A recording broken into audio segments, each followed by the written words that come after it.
Ladies and gentlemen, order in the court.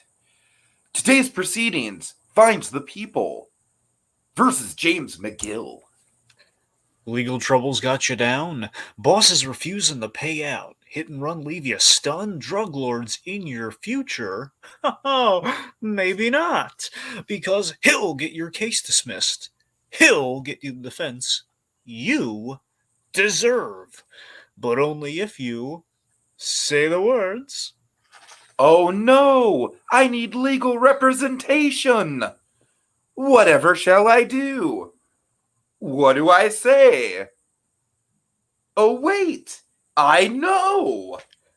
Better Call Better Call Saul. Saul. So, without further ado, we are back for the last stretch of episodes.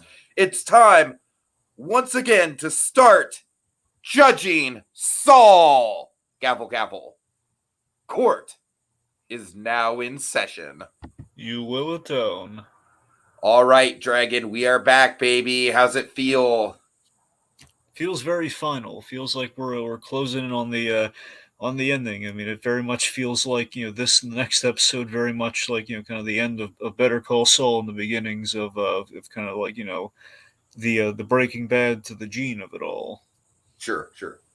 So, Dragon, let's how do you feel about this episode overall? Because honestly, I think it's a really solid episode, a good opener. I wouldn't rank it as one of my top episodes of the season, if I'm being honest. I wouldn't necessarily rank it towards the middle either. I think it's very solid, but I do have one or two nitpicks, and I'm curious how you are feeling about it. Also, we have Anthony Smith in the comments.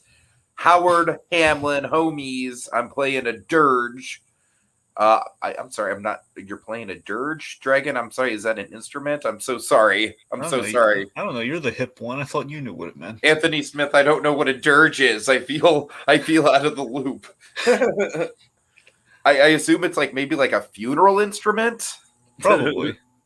All right, but taps or something. Dun, dun, dun, dun, dun, dun. But our dearly departed Howard Hamlin, indeed, Dragon, we enter a post-Howard Hamlin world. We're all dumping some of our... Sorry. We're all dumping a little bit of our tea out. In remembrance. Just a little bit. All right, so Dragon, how you feeling?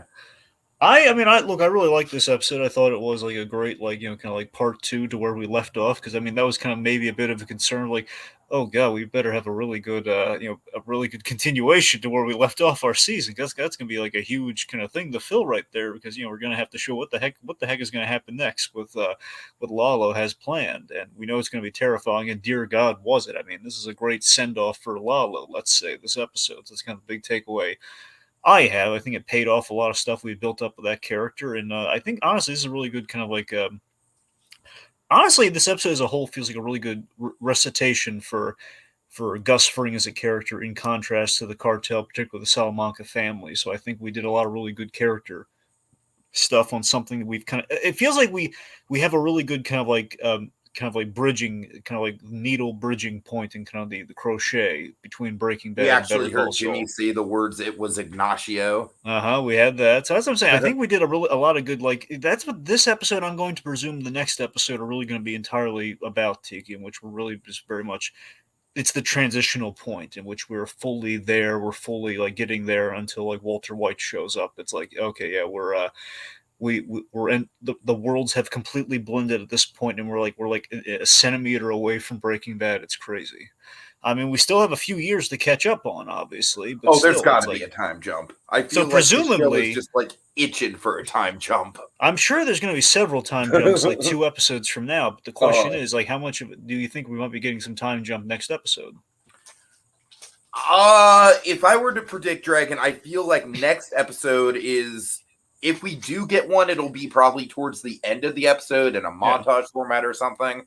I think you're right on the money where next episode is going to be kind of another chess piece episode, if you will, to kind of one of these episodes is going to be the end of Better Call Saul in terms of the old status quo that we knew, in which it's going to be then we're going to get to a point where it's full on okay, we're overlaying like our Better Call Saul characters and Kim Wexler and Jimmy McGill, and seeing where they stack up in Breaking Bad in that transitional point. So Indeed. yeah. Okay, so Anthony Smith says it's a lament for the dead, a funeral rite. Anthony, I'm sorry, I should have known that. I feel dumb. Thank you for educating my my ignorant butt. I appreciate it. I've heard the term dirge. Like I remember there's a Final Fantasy game called Dirge of Cerberus or something like that. So I've definitely heard the term thrown around. I just wasn't sure what it actually meant. So thank you, Anthony. The more you know. All right. All right, so Dragon, I'm gonna feel that this is gonna be really unpopular. All right, like you've worked with me for 10 years now, Dragon. I believe it's a 10-year point at this point. I believe like we should be celebrating that more than we are, honestly. I mean, that's the thing, because Christmas in July, I keep thinking 9, but I think technically But we probably worked 10. together before that. That's the thing, so we are technically probably at the 10-year mark. Yeah. Like we should honestly probably start planning something with that. But anyways, I digress. That's housekeeping. But so you're used to my piping hot takes that are like probably most of the time proven wrong, right? You know, T, I'm sorry. I don't mean to get sidetracked. Actually, I did the math right now. We worked together since 2014, so yeah, it's 9 years. We're still 9 not there years. yet. Okay, cool. Right on. Anyway, I'm sorry. Continue, but yes, you're piping hot takes. What do you got? Okay, Dragon. Oh God, I'm gonna get in so much trouble for saying this. I'll be the judge of that. What is it? Vince Gilligan, great director. He has this thing that keeps coming back in every episode he does, where it's like, okay, now we're going to focus a really long stretch of time to just seeing the character do clever, badass shit. And it's going to be minimal dialogue. And Dragon, I am totally down for that working with other people. Like I get like on a filmmaking level, on a technical level, it's all really good. I get on a writing level that Lalo's plan is pretty damn ingenious. I honestly just really thought the middle part of this episode was very dragged out. And I do think it kind of suffered from a bit of prequelitis because, like, yes, there is a bit of tension with the video camera. I think having the video camera in that final scene with Gus and Lalo kind of like, added an extra layer of realism, which we'll get to with that encounter. But Dragon, there's still the fact that, like, only one of those men is walking out alive, and we know which one of those men ends up in Breaking Bad. So it's, I don't know. To me, like, I loved the first bit of this episode. I mean, I am going to praise the hell out of our two leads here, Dragon. I'm loving everything with Mike closing the loop and, like really coming into the fold and everything kind of folding into itself. Dragon, the one hang up I do have with this episode, just in terms of rewatchability, and I did watch this again just to confirm, and I'm like, yeah, this is kind of, it's good. It's like, it's kind of Tony Dalton's swan song. It's good stuff, but pacing wise, just as far as like I know roughly what's going to happen. I don't know. Like, I'm not saying it's bad by any means. I'm just saying I like the first part of this episode, chef's kiss. The ending of this episode, chef's kiss. And I'm not saying the Lalo stuff is bad. I'm just saying it does kind of have that inevitable prequelitis thing that you're gonna get with some things when you do a prequel. Am I making any sense here? I mean, yes, Tiki, but I think for me, it's honestly just it's about the how, though. Yes, the destination, you can probably figure it out, but still, it's just like the tension is coming from other places in this episode. Like the whole, like, how the heck are we going to get out of this situation? We're throwing you curveballs, and then we have just like, okay, wow, this is like, how the heck is Gus going to get out of this situation? And then you're reminded, like, oh my God, this is great. We set this up, all the pieces are coming together. Quite nice. No, I mean, it was set up, Dragon, but it wasn't like the delicious trail of breadcrumbs that the Howard Hamlin downfall was. This was more kind of just like, okay, this is happening. This was happening. We're going to like linger on it for a moment and move on. I don't know. I just didn't feel I didn't feel satisfied in the same way that you did with the pieces coming together on that, honestly. But alas, I'm sure there is plenty to praise with this episode, especially in the first. I mean, we'll get to the cold open. It's a great cold open, but I honestly think the first scene with Jimmy and Kim is. I don't know, Dragon. I don't know if you're on the same page with me, but like it might be pretty definitively the best performance from Odenkirk and Ray Seahorn that we've ever seen, like in a single scene, like that initial comeback from the Howard Hamlin death. What do you think? I mean, it's certainly it's a great performance. I don't know if I want to measure it against the entirety of the series, but it was very very haunting and seeing him in ways Such we've never palatable fear. it's palatable fear and the fear that we have not seen on them, which is really Mhm. chilling about that. Yeah.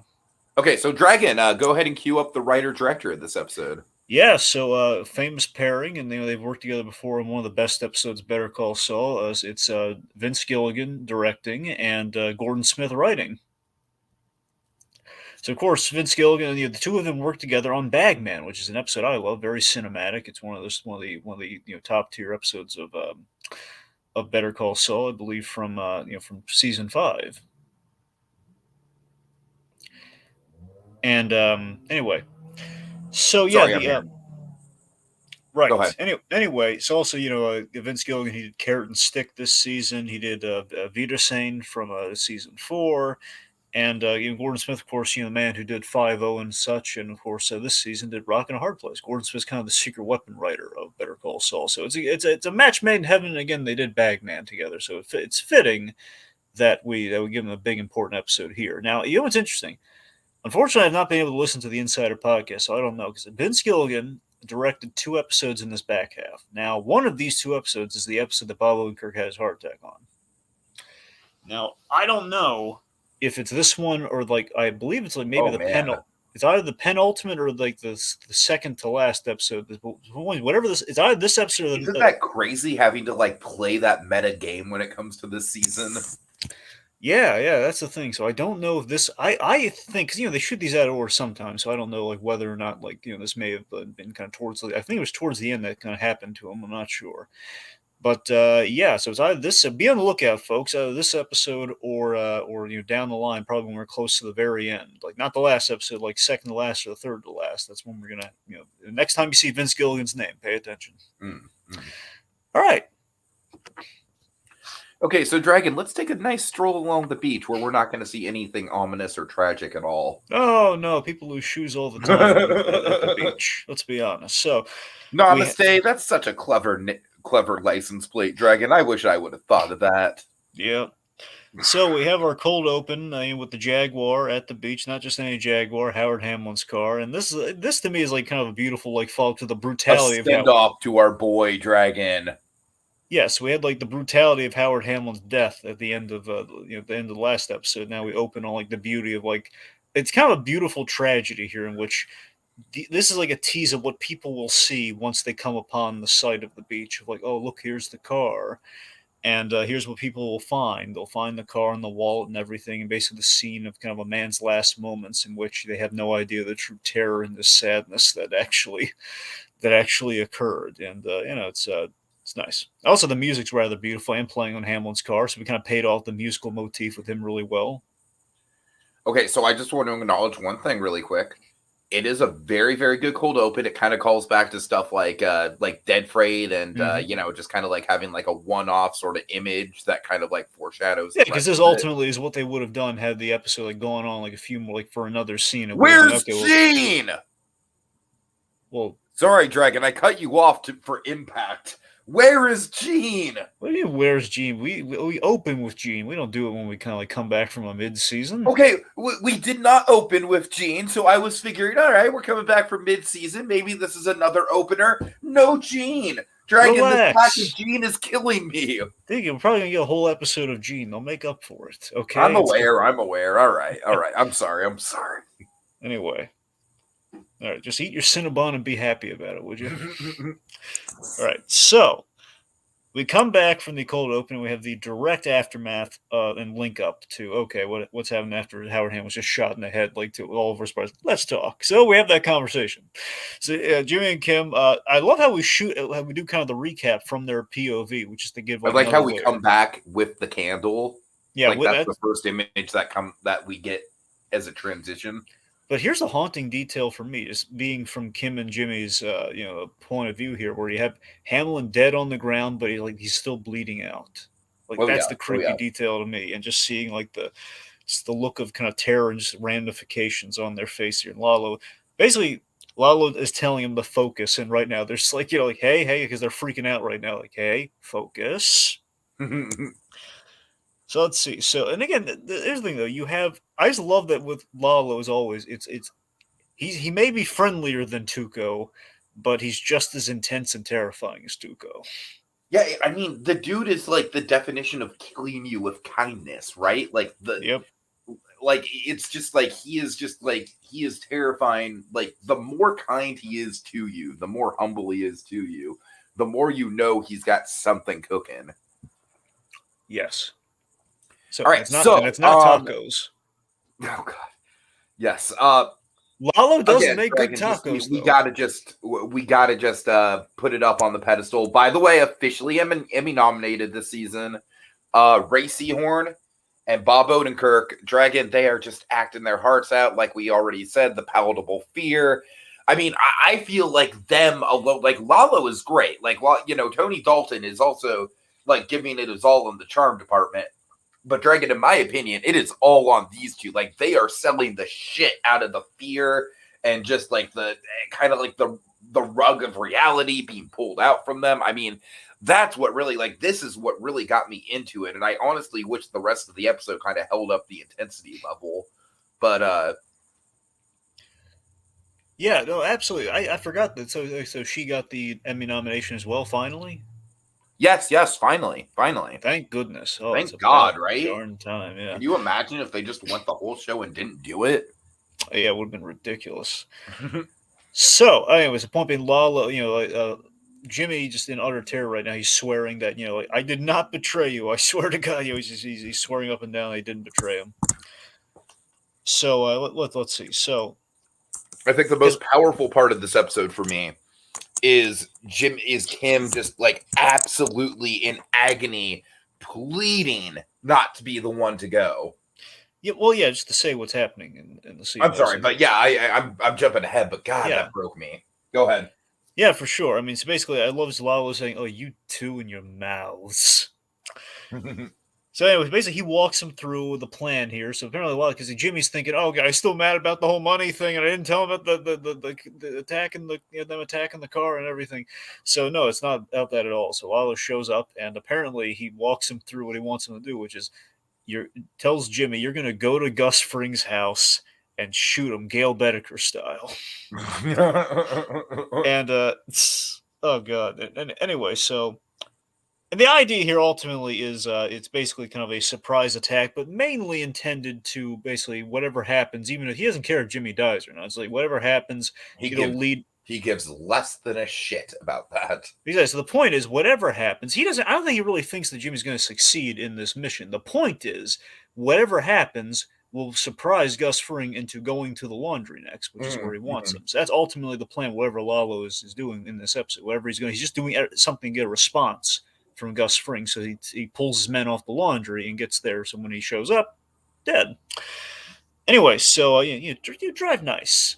You have 1 hour. Anyway, so basically, again, the basic pull of Gail Bedecker and everything. He describes Gus Fring as a house cat and everything, which is really fun.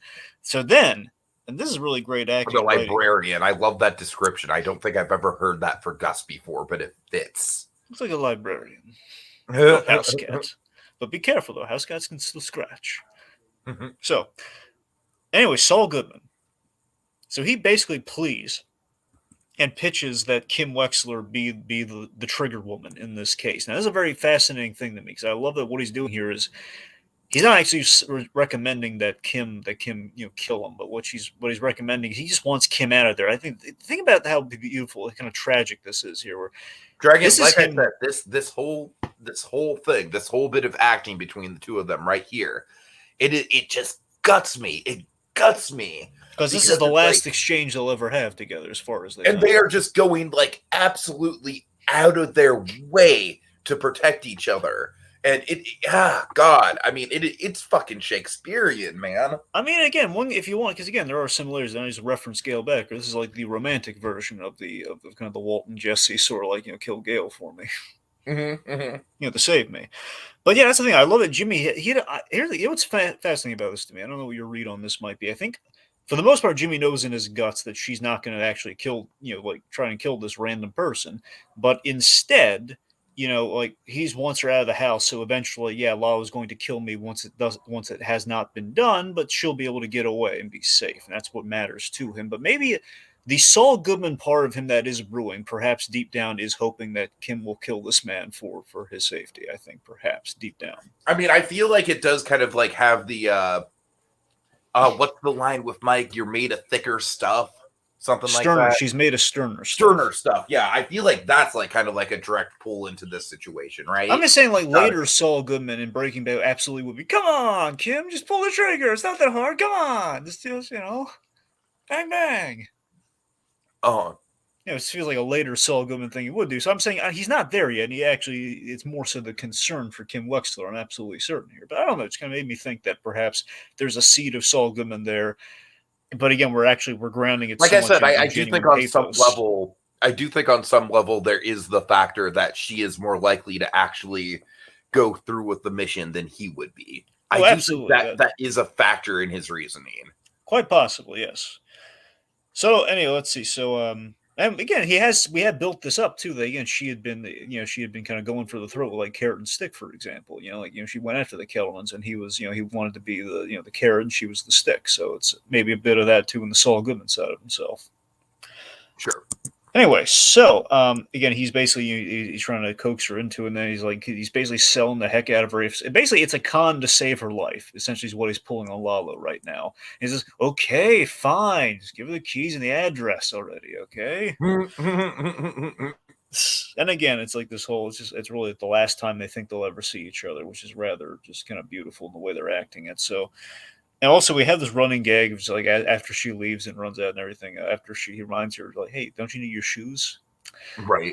Lalo, Lalo really likes Kim Wexler, and he says, "How you ever landed her is beyond me." Right. Yeah. So we have some really great camera work from Vince Gilligan here. As we have some really great shots here. Like they have the camera on the chairs. He like pulls it up and zip ties Jimmy to it. Then we have the iconic setup here where Lalo is a really great performance. Again, a lot of humanity from Tony Dalton here because the idea is like he really did like those people at his compound.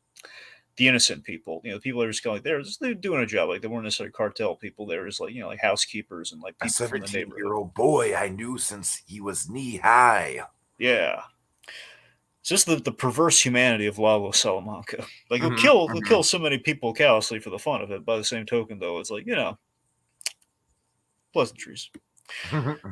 So Lalo basically tells him all this, and there's all these the innocent people in quotes to him that Gus Fring killed because of Nacho, which of course he blames Saul Goodman for being connects Saul Goodman to Nacho, which then leads to the iconic line again. He thinks he's making his desperate It wasn't Nacho. It wasn't me. I have nothing to do with him. It was Ignacio, and it gets gagged and everything. So this again, the idea. I honestly, that is kind of like prequel connective tissue done right. I think.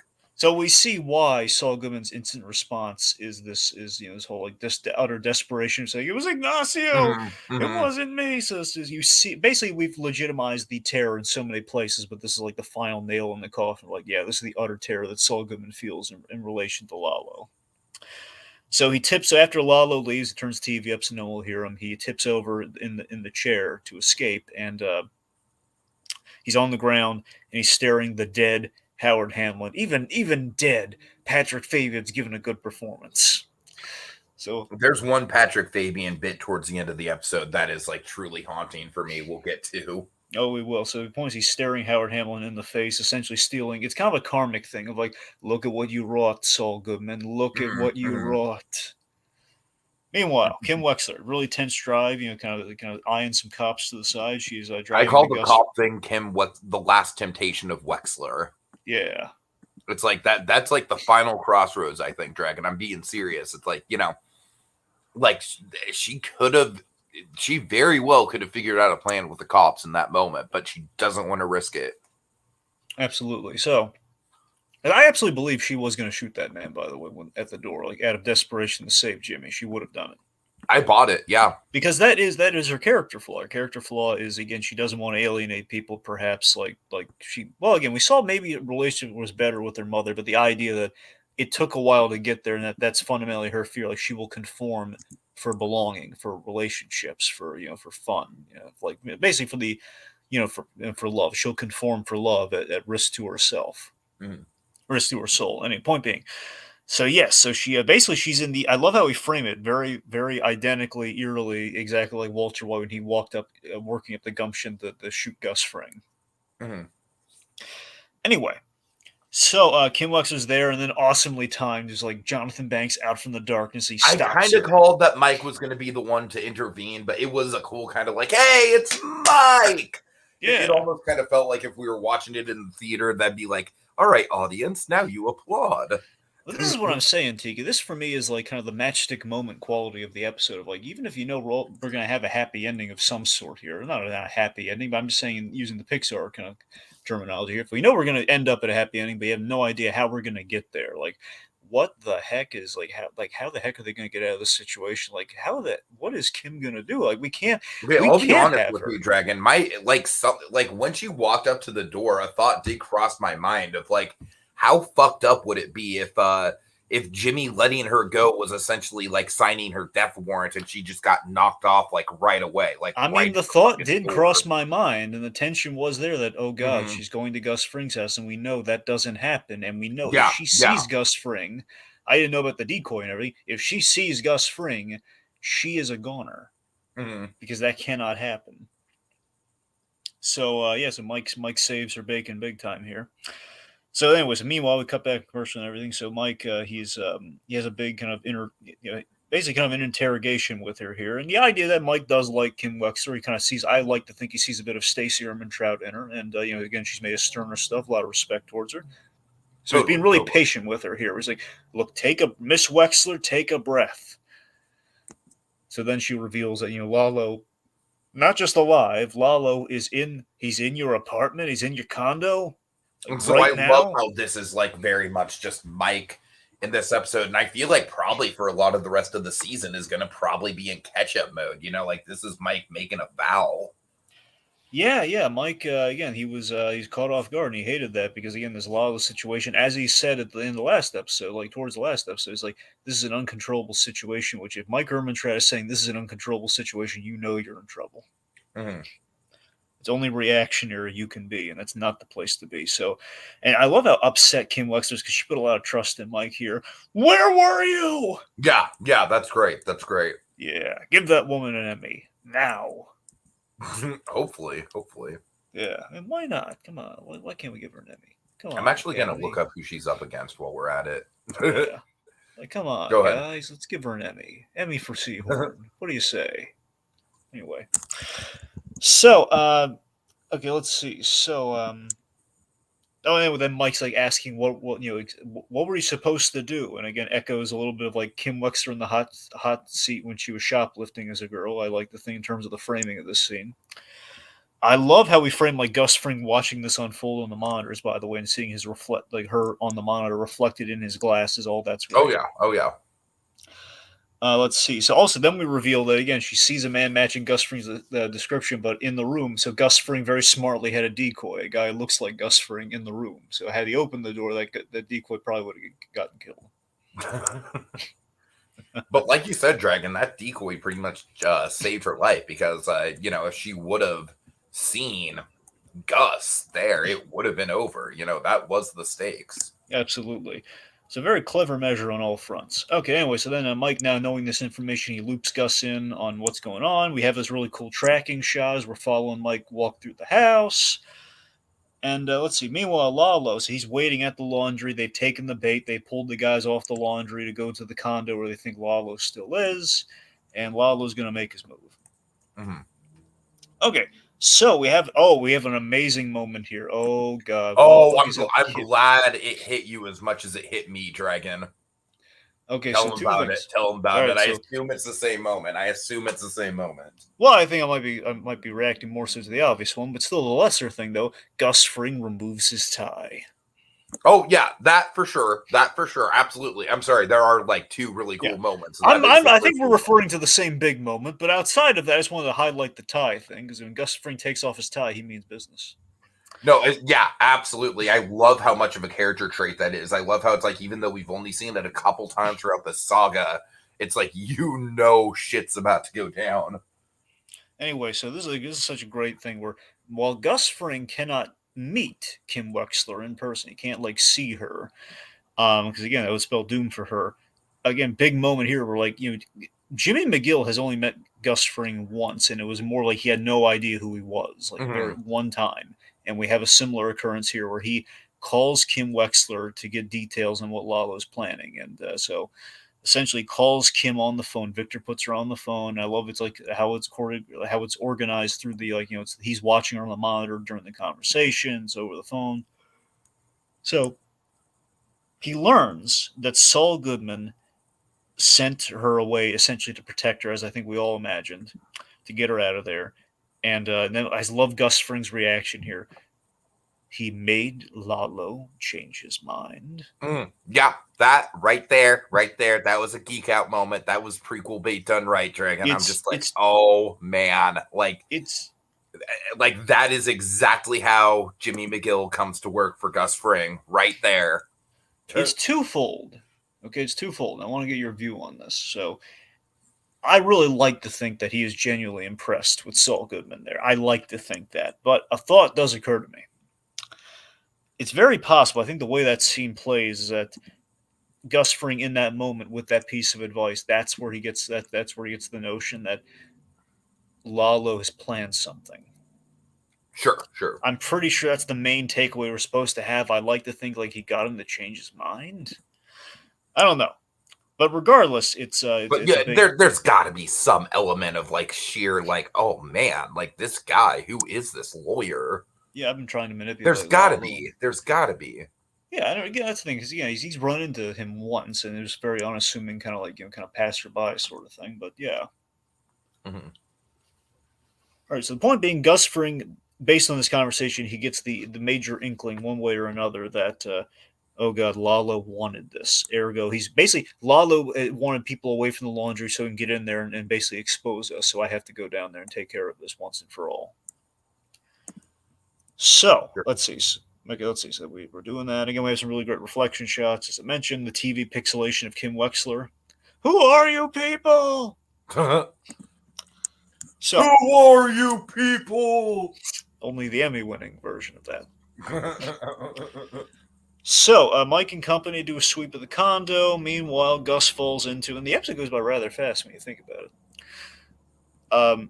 Gus, he falls into Lalo's trap where he basically shoots his men, and now he's at Lalo's mercy. Now, Unfortunately, I will say the full on execution of all of his men was probably my favorite moment in this whole exchange. I love like the little directing touches here, like the little moving bags of laundry. Sure. Yeah. All So right, so yeah, this is indeed Tony Dalton's swan song, if you will, as an actor. Well, and not as an actor, period, but as an actor in the show. yeah, it's nothing but downhill from here. Yeah. I know, right?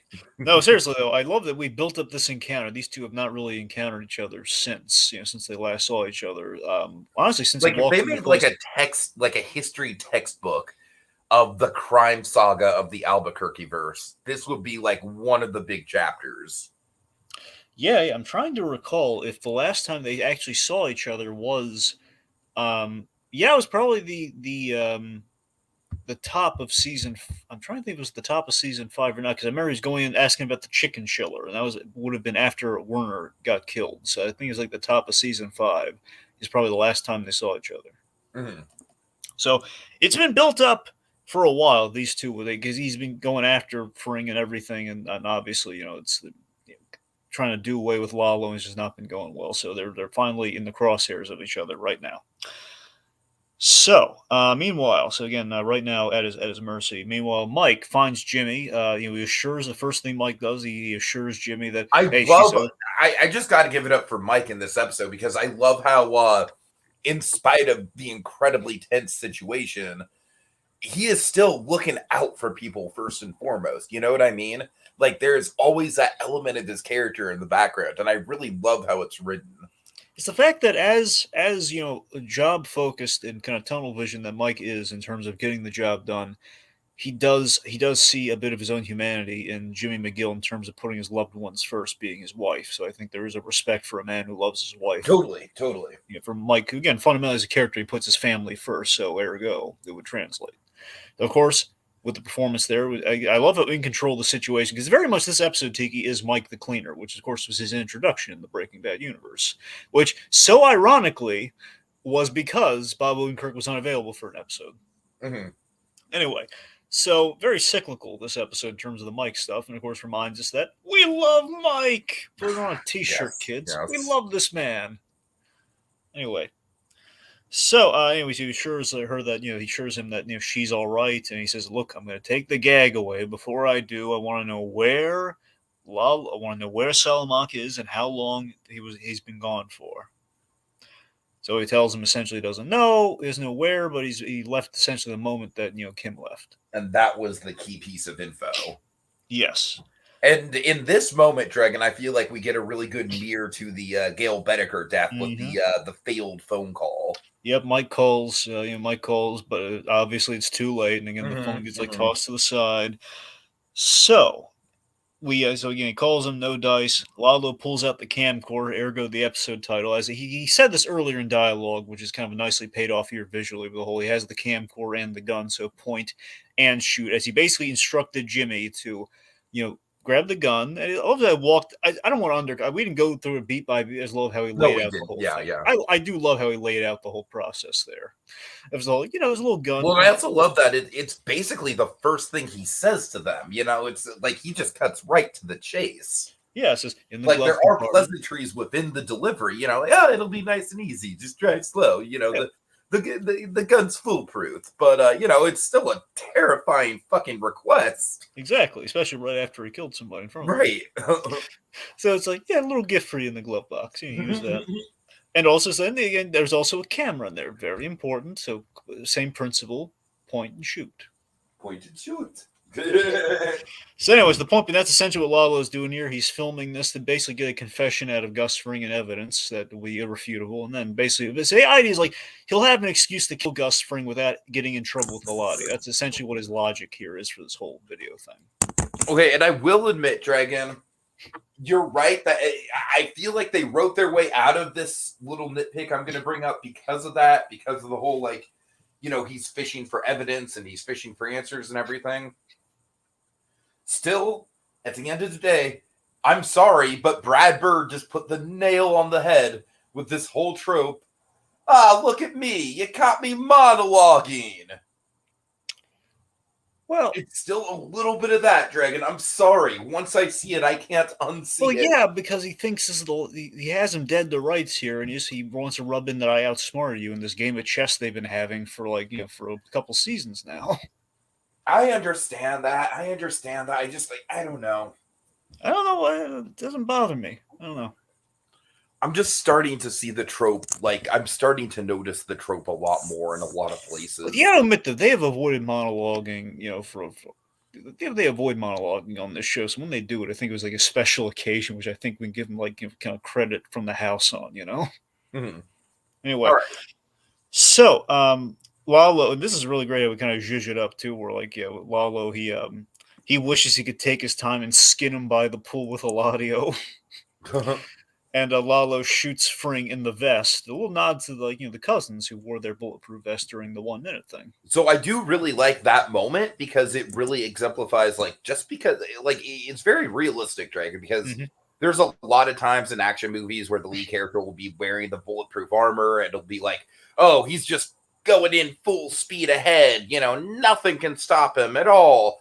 And it's like, no, with this, it's very clearly getting shot by a gun right at the chest is still going to knock you. It's basically going to knock the wind out of you, essentially. Yeah, well, essentially, yeah, especially putting that it close. Mildly. Well, the idea is to be looking at how close the range is. They did their homework on how bad it would probably be, because usually even a bulletproof vest, you risk breaking ribs and stuff. So the idea of Kevlar and bulletproof vest is two things people forget about.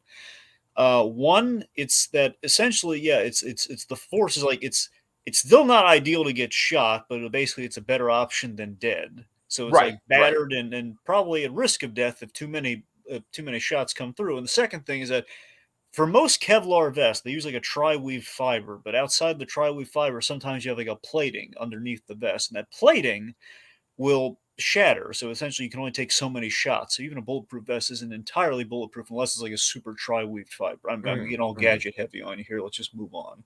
So, point being, Lalo, he's shooting Fring, honestly, for the fun of it, let's be honest. Just because Fring refuses to open the super lab, gets him to do it, and again, we have real I world would like to think that Lalo, in his own way, is like, I'm going to make Danalatio a fun little movie. Yep. So he factors in. They got about 13 minutes before the cavalry with the bold gringo are going to arrive. So he wants the nickel tour.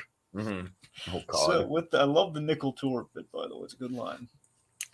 Anyway, so he pushes the button, and we have the iconic opening with the giant washing machine, the giant laundry the machine opening. And this line cracked me up, by the way. I'm sure you love this too. It says, "You know, I had a bathtub that did this." So this is a Yeah, credit yeah. where credit's due. Call This is back. better. Yep, but still, it's the fact that they have like the secret entrance, the secret exit, but this is like the far more efficient version of it. This is the fact that Lalo would. He's the kind of guy who would take a moment to appreciate that, even though he does hate Gus Fring. Of course, yeah. That's pretty badass, right? Yep. So he basically shows off what Gus Fring's been trying to build, and kicks him down the stairs and everything. So this is the The takeaway kicking for down me. the stairs, I think, is definitely the cruelest thing he does. So this is the takeaway with all of this for me, and why I think I'm a lot. I don't know, maybe I'm a lot kinder to the monologue. I don't know. Maybe it's that this fundamentally, for rounding out and transitioning Gus Fring's story from here to Breaking Bad, this is a big defining moment of Gus Fring in many respects. We see him in a position of weakness, absolutely on his heels. Like, we haven't seen him like this since the origin story, like him being like on the ground of the pool, like looking at his Yeah, dead. totally. I mean, he has been off his game all season, but you're right. He is pretty much dead to rights here. And that's the thing. This is Gus Fring's worst nightmare, a smart Salamaca, which he never imagined in a million years because he's been dealing with brutes all this time. He never had an idea of like, oh God, someone who's on my level who's a Salamaca, which is why he's been on his heels. He underestimated him. So very much, this is Gus Fring's Walter White moment of when the chips are down, what are you going to do? Which essentially is what we've seen. Walter White has kind of been in dodge with somebody, usually against his own Gus Fring. So I love the line, by the way. You thought you were building an empire in this hole in the ground. In reality, you were building a tomb. Oh yeah, Vince, you sly dog, you. Which also will be very. Sorry. With that southern twang, are you referencing, like, we love you, Hugh? No, I'm not. I'm not referencing anything. I don't know why I decided to go with the southern twang. Oh, the southern twang. I really thought you were like going deeper, like Haley, the makeup girl. But anyway. No, you're giving me too much credit. Yeah, I am. Yeah. Sorry. Anyway, so point being, building an empire in a tomb, which ultimately is very great foreshadow for Lalo's fate, with him being essentially sealed in this tomb really nicely. I love how we kind of parallel, Walter White's empire. Think about Walter White's empire is built on a dying man to a man dying, which is kind of interesting to me. So again, kind of these whole, like the hole in the ground, kind of like poetry. It rhymes. Yes, in this case, a Walt Whitman poem. Indeed. So let's see. So Gus Fring had a backup plan, which again, you remember wondering episodes back, and again, Tiki, every part of the Buffalo, it all comes back. Just the whole, like, why did Gus Fring hide that gun? And oh God, he kind of figured it was all going to end at the laundry. Like, if the worst case scenario, Lalo would have to go to laundry to get proof for Eladio. So if Gus Fring were there, gun, just in case he needed it. Yeah, no, it does make sense, and I do think the more climactic moment is the killing the lights as well. That was kind of like the gotcha moment. And we've never seen Gus Fring really pull a gun, if you think about it. So this is quite special. Seeing Gus Fring really kind of do something. We've seen him literally walk dead on into the middle of bullets like a fucking Terminator robot. And we've seen him kill men with box cutters, but never really brutally like get his hands dirty like in a way you usually see. So it is quite unexpected when we do it finally. Mm-hmm. So anyway, basically he kills. Oh, before he does that, he stalls, and appropriately enough, and again, there's so many kind of Breaking Bad references in this episode, by the way. he has 1 minute to basically rant at Eladio before he gets killed, which buys him the minute to get over to the lights and then run to the gun. So 1 minute, like he gave Hank Schrader. And So to kind of like counter the Oscar winning performance thing, I love how he has to like play this whole like. I mean, don't get me wrong, it's probably super cathartic to be saying all this shit about yeah, a because lot. he always has to play, he always has to walk on eggshells around the Exactly, cartel, exactly. and he just But gets an by the same opportunity. time, there is like that strategy at play of like I need to maneuver myself to the gun and to cut off the power without him noticing that I'm up to anything. Absolutely, so I have So to there's a look in lot of passion. layers there. So he's basically he's looking in passion, but I think he absolutely does believe everything here. And maybe he's trying to get under Lalo's skin just a little bit as well when he turns it to the Salamancas. Because he says he calls Eladio kind of like a the fat stupid pig that he is, and basically he's a pimp. I mean, And Don Eladio, it's like he's definitely the head honcho, but I feel like Gus Fring, his hatred truly lies with the Salamacas. I oh, it think, does absolutely, and we yeah, hit that so well here. And also, what really the touch for it really got me with all this. It's the fact that Gus Fring, 'cause, it would make sense for him to speak the law like this. He was speaking Spanish, and it's really it's an intense scene entirely in Spanish between the two of them. uh-huh. So it's like no vision. There's no vision, no patience, no thought. Blood for blood, the Salamanca philosophy, but it's more like blood for money. You're whores. You're a bunch of whores. And essentially, and then we had the big coup d'état here. I kept Hector obey. And again, this is fundamental. This has to, I think the cherry on top here is absolutely just Gus Fring put in perspective what his revenge really is against the Salamanca family. And I it's crazy how he lays it all out, like literally beat for fucking beat, mhm. years before it goes down. Yep, where I kept Hector alive and broken. I'm saving him for last. I He mean, will to me, know. Dragon, that does definitely add a new layer to the Gus and Hector thing of like, oh man, like Gus has been in the driving seat of this dynamic for a long time. Yeah, I mean, think about it. You took away the person I loved most in this world, so I'm going to take away every mem. You kind of you brag about family and blood for blood. Well, I'm going to use that against you. I'm going to take away everyone you love and leave you a helpless, pathetic old man clinging to an old ideal. And it's just like I want you to know I buried every last one of you. And again, bury being the operative word, which again foreshadow for Lalo. Revenge. Anyway, so of course you done? Done? No, not yet. Then he hits the light and then he goes for the gun. Yeah, I like how we frame it. You only have like the light of the gunfight and you don't really know what happened. I mean, fun if you're a smart audience, maybe you probably figured out what's happened. But still, I like the tension there. How we Uh, shot that, literally. The light goes on. I love the lighting of this scene too, by the way. It's kind of like a dingy lighting. oh yeah, for sure, for A sure. very gruesome, unromanticized death of Lalo, by the way, where he's just like, It's unromanticized except for the asterisks of he dies smiling. yep, I feel yep. like that is very romanticized in a I good mean, way. Gus Fring dies like straightening his tie, so it kind of Right, right. It's kind of a signature of these Breaking Bad villains. yeah, they all die doing kind of an iconic thing. There's always like an iconic slant to their death. Like Jack, like he takes a drag of the cigarette before bam, gun to the face, and Todd gets the And Jabba lest we choke. forget about Tortuga. Yep, and Turtle Guy, yeah, for sure. So let's see. Anyway, so of course he kind of laughs at the situation, then dies like the pure evil Joker that he is. oh yeah. Kind of a very Jack Nicholson death. All right, so then we have the realistic aftermath of those close range shots, where I think the idea is like the impact definitely can cause like really intense bruising, like a little bit of like like not, again it didn't go through him or anything, but there's bleeding around the area, uh and it took the wind out of him. There's probably some broken ribs and stuff, most likely. So yeah, he's and no, I then mean when he's talking on the phone, he genuinely seems like he's in a lot of pain. oh, he would be. He's like, 'cause the idea too Yeah. is that it's looking at the damage that was being sewn up. It seems to me he did take a few shots to the vest when he was running for the gun. That's the implication to me. I don't know. Uh-huh. So he's talking to Lyle on the phone. Tika, this is ultimately really touches me about. I kept gushing about this with Gus Fring in the other episodes, but still, I he calls Lyle, good old Lyle, who by the way is like singing a La Cucaracha version of Oh, Pues Lyle Hermanos. is freaking he's just such a delightful minor character, Dragon. Like again, in Gus Fring's perfect world, Lyle would be his Jesse Pinkman.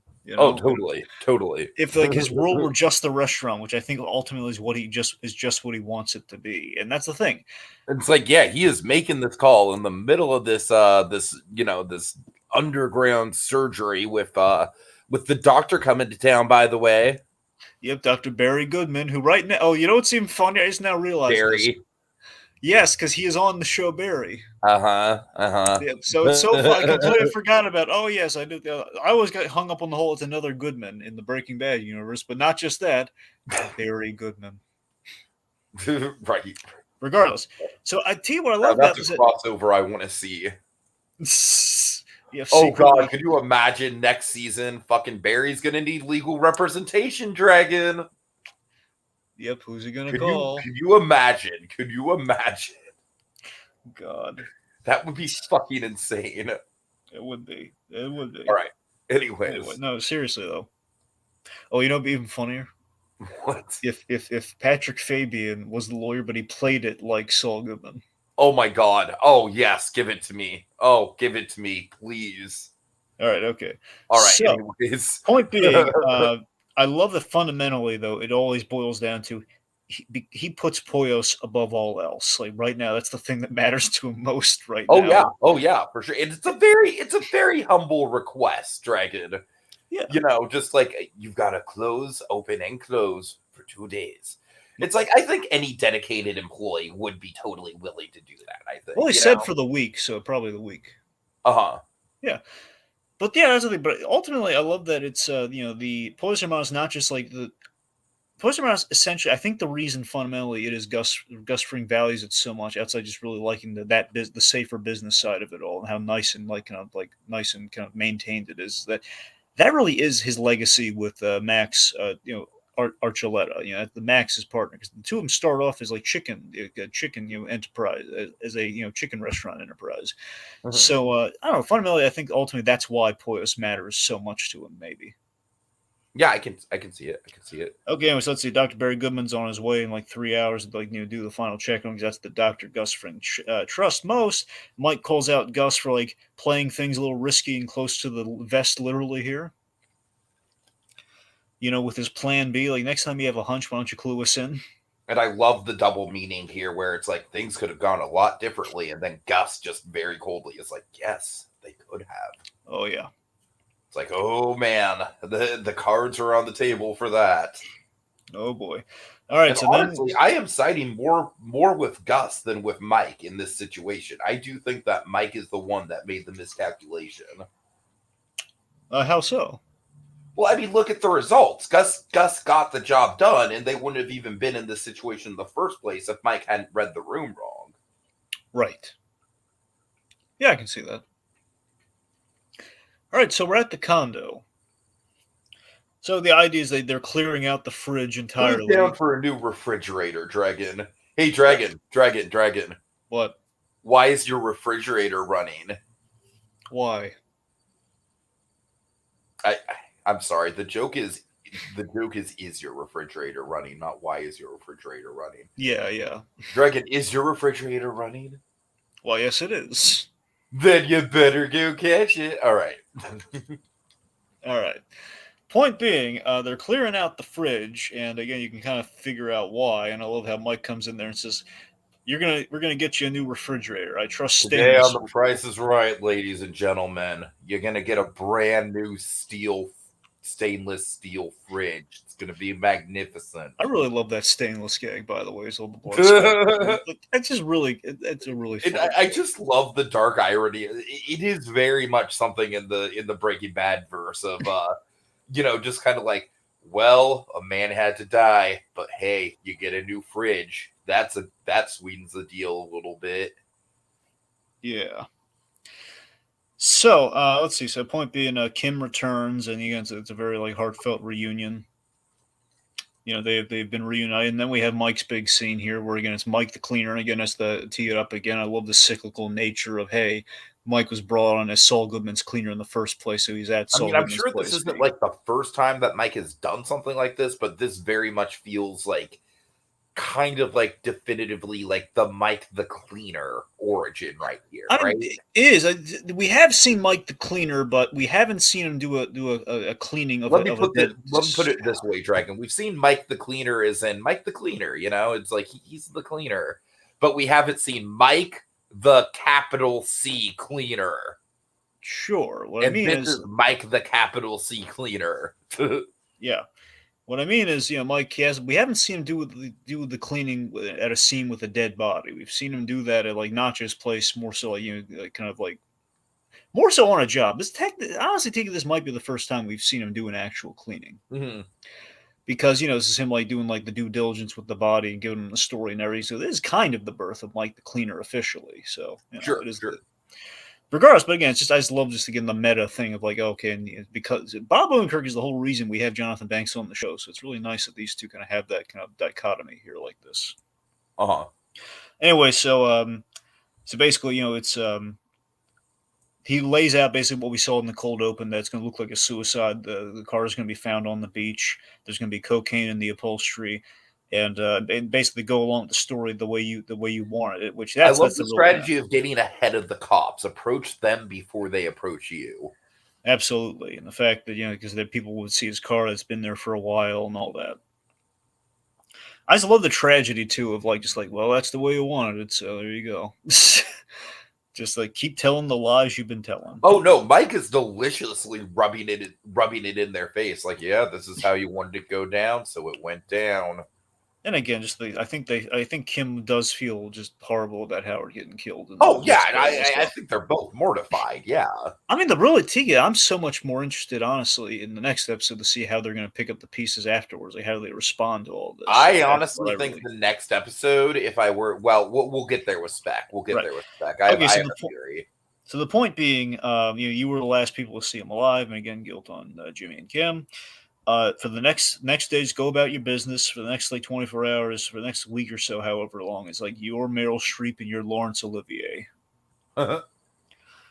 So, anyways, of course, we have this haunting moment where Jimmy kind of gets a peek outside where they're stuffing almost like a Godfather door close shot almost where he sees Howard's body being put. Okay, that right there. Oh God, Dragon, that is going to stick in my mind much like it's going to stick in the character's mind. I hated seeing that. Yep, and then it gets even more haunting where we see where the body ends up. So this is an ingenious idea. Because initially, if it wasn't a spoiler, we absolutely would have had the thumbnail of this video be Howard and Lalo in the grave together. It's such a great visual. Absolutely, it completely is, and I'll tell you, man, it's the really for me, it's the fact that they're buried down. The fact that he killed him and now he ends up they end up roommates together. That already in itself is kind of and fun. It's something I want to see a sitcom of. Yeah, it's the fact if there's like a Marvel Zombies of sorts. Oh my God! Yes. So again, so first and foremost, let me just say again the irony here is the idea of these two guys. It's like a question like, how are we going to loop in our Better Call Saul characters in the Breaking Bad? Well, here's an interesting way. So that's the fact like, well, they've been there the whole time. They've just been buried. Okay, here's what you do, Dragon. Here's what you do. You do a standalone 10-minute sketch, right? And this is like it could be just like a total goof, basically one of those like American, the documentary or the the Lalo cooking videos or something that's just not in continuity at all. And it's just it's basically just zombie Howard and zombie Lalo in the middle of the Fly episode. Yep. And Lalo's just like, why are these gringos so focused on the Fly? Then I feel like Howard would more see Walt's side of things. Like, well, Lalo, they're trying to get the product right. Like, how would you feel if a fly flew into your tacos, Lalo? I would not like that at all. Well, now you know how he feels. All right. See, I'm thinking more like Howard would be like dead Howard in this case would be like would be saying during the later scene, hey Lalo, I could be crazy here. It sounds like he watched his girlfriend die, but the other guy doesn't know. Right, right, right. That's Oh what it my sounds God. like. Do you think that the answer would? No, man, don't be crazy. It didn't happen. Okay, first of all, I'm just loving this whole like fucking zombie bromance thing we've got going on between Lalo and Howard. It's delicious. And then you'd have like the whole thing of like, oh man, look at that crazy Chilean did now. He killed a man with a box gun. That's Oh not my nice at all. God. You shot me just The for being chicken a man woman. is a loco. All right, all Who are right. you to talk, Lalo? You shot me in the head just because I was being a woman. He says, well, it wasn't personal. You saw too much. Okay, okay, And okay. then, of course, then it gets even Oh my crazier when God. like the super lab comes down, and you have like, who's the guy with the cane? Oh Jesus Christ. Anyway, Okay, that was fun. That was but fun. regardless, though, it's a really clever way of doing it. It's a haunting, kind of image, and in the fact that we know where the bodies are buried. Because I remember watching this episode initially, it was almost a nitpick, and then I realized, like, no, it does make sense. Where I'm thinking, why wasn't I'm surprised we didn't just say like he shot himself and then got swept away with the tide, but I guess that would make a lot of sense. Where, yeah, I mean, it would just be he was on cocaine, he was high, and he drowned himself. And that's probably If what. he Well, swept that away with the tide, if they like threw him into the tide yeah, dragon, they could find him in the tide. exactly. Which that's the thing. So by that logic, it's like okay, yeah. So I mean, it stands above reason. If a man got lost in the tide, he probably would not be found. Right, right. Again, it's to make sure there's absolutely no trace. So yeah. All right. And yeah, so that's the that's the end. So this is the fact that we have like again, Tiki, we're thematically before we actually do like the full on like the last remaining years of past here. It's like oh god, we're literally in Breaking Bad, and we're in the foundation of Breaking Bad right now, and that's our ending. It's clever. I love it. Okay, so yeah, just to get one piece of spec dragon, I basically only have this as kind of like a blanket, like this is kind of how I envision the next episode. I envision the next episode essentially because we get the very, very vague teaser of like one day we're gonna look in the mirror and we're gonna go about our day and we're not even gonna think about it. Essentially, I know I'm not paraphrasing that exactly, but that's kind of the gist. And Drake, I think next episode is essentially them trying and failing to move on from it. And what the fallout is with Kim is going to be kind of like the big driving point, whether or not that's going to be Kim actually leaving or Kim sticking with the business side of things, but growing apathetic as far as the romantic partnership goes. And I would be surprised if we go the full episode without some sort of time jump, Dragon. Well, here's how I think the rest of the season, the remaining 5 is going to go. Broad spectrum. I'd say next episode is going to be we're going to get to the last accoutrements in which we're going to see him as they're coping with Howard Hamlin. They get the settlement money and then they're basically investing. He buys the little black book from the vet, and they get the Cadillac. They get Hey, Kettlemans, we want your balloon. Perhaps they hire QB. I don't know, but the point being, we're doing that stuff. Mm-hmm. Then and then our time jumps probably would happen there to get us to Breaking Bad. Then we'd have the episode in which we'd probably do whatever we're going to say about like perhaps basically we're going to answer the question of where the heck what's the deal with Kim Wexler and Breaking Bad. It would assumedly there'd be a riff in that episode, and the ending of that episode would be Walt and Jesse enter the picture, and then we'll have it. Our penultimate episode. I'm hopeful. I'm convinced will be entirely. That'll be the Breaking Bad link up. Like basically, we're going to see through the years what's been going on there, and perhaps touch base with Kim a little bit as well. And then last episode will be the Gene running a final con to deal with the taxi driver who recognized him. Okay, I can see it. All right. Okay, any final thoughts, or should we just move on out? I mean, again, folks, I think it's kind of so sad that we only have 5 left, and it feels rather momentous, and we're on the precipice. It's sad, but at the same time, Dragon, it's like it's also very freeing because it's like there's 6 seasons in, and I feel like they've hit the perfect like round. Like not only is this the wrap up to Better Call Saul, but it's also like that perfect connective tissue that's going to make Breaking Bad stronger. So I don't know, man. Like I'm honestly really excited for it all to be like in the books, as much as it's going to suck to not have any more of the show left. Yeah, I mean, again, we saw some excellent TV for about 6 years, so All right. All right. Remember, kids, when you get that phone call, Make it count. Better Call Saul. Saul Goodman Associates is the one-stop shop for all your legal needs. And with that, we are adjourned. We could totally be lawyers. Totally. Raise a glass to Howard. Spill the tea.